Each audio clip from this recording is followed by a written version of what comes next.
Pavo 20 Pro, Pavo 20, Pavo Pico, and now we have the Pavo Femto.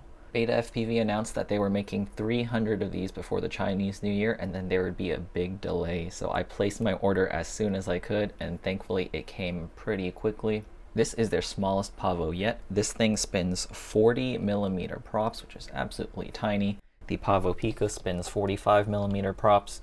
The Pavo 20 spins 2-inch, and these are 2.2-inch. So this is smaller than ever to properly match the new, very, very tiny DJI O4 Air unit. I think we're calling this the O4 Lite in contrast to the O4 Pro. This Femto is available without the O4 pre-installed, and that's what I ordered. I was worried that they would run out of O4 Lite units, so I just ordered the base drone without the O4 Lite, and I installed this O4 Lite that I already ordered from DJI directly earlier. I will say the install process isn't as straightforward as the other Pavo series of drones, and you're not really saving any money by getting it separately. So I think if you do have the option and you still do need to buy an O4 Lite, I think you should just buy the version of the Pavo Femto with it pre-installed at the factory. It'll save a little bit of headache. For batteries, they recommend the 450mAh Lava 2S. I've ordered the 550mAh Lava 2S from Pyrodrone. That hasn't arrived yet, but I do have these older 450mAh 2Ss. These were originally for the Pavo Pico. This is one that came with the Pavo Pico. These are a little bit older, but these do fit perfectly into the battery tray, so that's the battery I'm going to be using. For the goggles, I'm using DJI's new box goggles, the DJI Goggles N3. And for radio, I'm using a Radio Master Pocket. So this entire digital setup with the drone, the O4, the goggles, and the controller, this cost around $500 to $600, which isn't too bad for a fully ready to fly DJI digital setup. And that's mostly possible thanks to these new cheaper goggles, since these start at about like $200 something versus like the $400, $500 of the old DJI goggles. But anyways, I've just finished putting this O4 Lite into the Pavo Femto, so now let's take it on its first flights. I've also never flown any drone with the O4 Lite before, so I'm interested to see how good the quality is on this. And under perfect conditions, the footage from the O4 Lite looks alright. Going into this, I didn't watch any reviews or footage of the O4 Lite, and so for some reason, I just had the impression that the quality would be the same level as the DJI O3, but that just isn't the case. The picture is noticeably blurrier and softer, and the colors just seem really washed out. It's definitely no O3 replacement. That's what the O4 Pro is for. The O4 Lite's main advantage is its weight. It only weighs about 9 grams, which is 1/4 of the O3 Air unit. And that lightweight is what allows Beta FPV to mount it to a drone that's smaller than the Pavo Pico, but it's still more powerful and flies longer than the Pico. The small sensor size of the O4 Lite really struggles in lower light conditions. This flight here is at sunrise, and there's a lot of grain and noise in the picture. You definitely don't want to be flying the O4 Lite in dark environments. And now that we've seen what the O4 Lite can do, let's head back to the bench for a closer look at the Pavo Femto. So first up, let's take a look at the O4 mounting system. So like the other Pavo drones, there's this little cage at the top that contains the entire O4 Air unit, and it's suspended on these silicone balls to help reduce the vibrations. But then on top of that, the camera of the O4 is mounted on all 4 corners with little silicone rubber dampeners. You can see it's suspended in the silicone dampeners to help reduce vibrations. That's a pretty interesting design. The cage on the Femto is a little bit more substantial than the other Pavo drones, and I think that's because the O4 Lite is very much exposed, because the O4 Lite is just a bare circuit board, and you don't want that to be damaged in a crash if it flips over. So it seems like they did add some extra material to the cage so that the O4 Lite inside wouldn't get damaged in case of a rollover.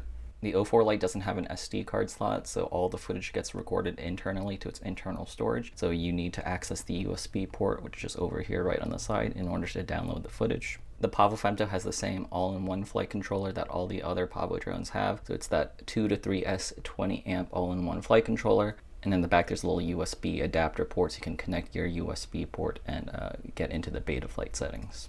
Now, what I didn't realize when ordering the Pavo Femto was that this is technically a 75mm tiny whoop. So for a size comparison, let's actually bring out 2 different tiny whoops. Over here, I have a Mobula 6 Eco. This is a 65mm tiny whoop. So from motor post to motor post, it is 65mm long, and this one spins 31mm props. And here I have a Mobula 7 Analog. This is a 75mm drone, so it's 75mm from here to here, and it spins 40mm props. And guess what? The Pavo Femto is also technically a 75mm drone. It's roughly 75mm motor post to motor post, and it also spins 40mm props. Now, of course, there is a big weight difference between these two kinds of drones, which is why I think they don't exactly advertise this as a 75mm tiny whoop, because usually when you refer to these 65 and 75mm tiny whoops, you're referring to these 1S drones that only are powered by a single cell LiPo battery. So let's actually get the scale out and compare the weights to it.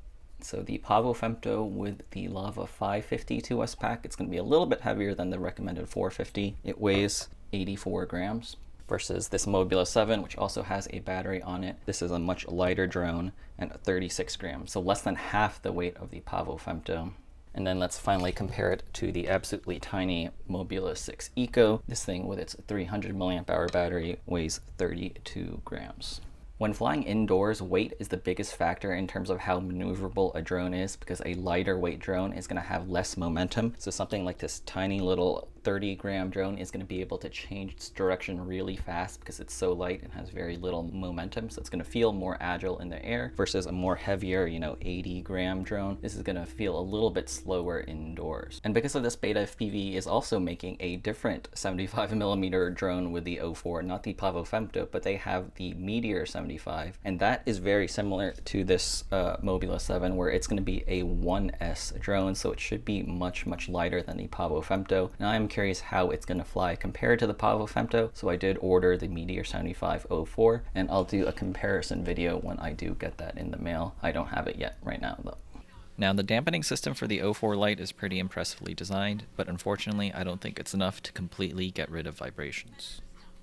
The 04 Lite is very susceptible to jello. This flight here is a worst case scenario with a lot of different factors working against me, and this definitely isn't representative of every single flight with the 04 Lite, but I did want to share this footage to show you just how bad it could get. This was a windy day with about a constant 8-mile-per-hour wind. Freezing temperatures also reduced the power output from the batteries, and these factors meant that I was using more throttle than usual to fly, and on top of all that, the props were slightly damaged at this point. Not a whole lot, but they were just a little bit nicked, and that resulted in more vibrations. This footage was also stabilized with the 04 Lite with Rocksteady, and Rocksteady definitely has more issues dealing with vibrations than Gyroflow. So here's my recommendations. First, above all else, be generous with replacing props after a crash. From what I can tell, even the smallest nick or scratch in the propeller can result in a little bit more vibration on the drone, and that gets amplified by the 04 Lite into a lot of jello in the video footage. The Pavo Femto comes with a complete set of spare props, and I did notice a significant reduction in jello when I swapped out my slightly damaged set of props for a full set of fresh ones. After that, I'd recommend looking at the 04 Lite's camera cable. I think the main way vibration is making it into the gyro is from the camera cable. Even though the camera is mounted completely on silicone dampeners, there still is a cable that has to lead to the camera, and so if the cable is vibrating, the camera is too. So make sure that the camera cable isn't touching the main frame of the drone. And finally, I recommend not using DJI's Rocksteady that's built into the air unit. Instead, I'd recommend using Gyroflow to stabilize the video footage in post. With those steps done, you can get the jello down to a more manageable level, but overall, I'm still a little bit underwhelmed by the 04 Lite. Maybe I'll make a separate video on it later, but for now, let's focus back on the Pavo Femto drone itself. One thing I'm really pleased by is the flight time. With the old 450 mAh batteries that I'm using, I was getting about 4 minutes of flight time indoors, which is pretty close to the flight times of the Pavo 20. But then in the middle of testing, the high voltage Lava 550 packs arrived, and the extra capacity and voltage bumped up those indoor flight times to over 5 minutes and 30 seconds. And that's with me stopping at a pretty conservative 3.5 volts per cell. That's pretty impressive, and that slots the Pavo Femto as the longest flying Pavo drone so far, beating out the Pavo 20, which flies for about 4 to 5 minutes. And so I would really highly recommend getting the Lava 550 packs for this drone. In my battery stash, I also have CNHL 450s and Tattoo 550s, but they're all a little bit too big to fit in the battery tray on the Femto. Beta FPV really designed the battery tray to fit their packs exactly and no one else's, and in this case, I didn't want to cut the battery tray open, so I just stuck to using the Lava 550 packs. So overall, my thoughts on the Pavo Femto. I really do like the increased flight times compared to all the other Pavo drones. I'm more of a slow cinematic style flyer, so I like having a lot of flight time in order to not worry about whether or not I have enough battery to get back to my location or not. And the fact that this thing can get over 5 minutes of flight time on these Lava 550 packs is really quite nice. That being said, I am a little underwhelmed by the DJI O4 Lite. The quality coming from the camera is more like a digital camera from the 2000s. I kind of wish that they didn't put a 4K sensor on the O4 Lite. I would rather they put a lower resolution sensor like a 2K or a 1080p sensor, and because you would have less pixels, each pixel would be larger and more sensitive to light, and so I think you would get an overall better quality picture even if you have less pixels. I think having the 4K pixels on this tiny little sensor doesn't really matter much because each pixel is so unsensitive to light that the overall picture looks pretty bad and blurry.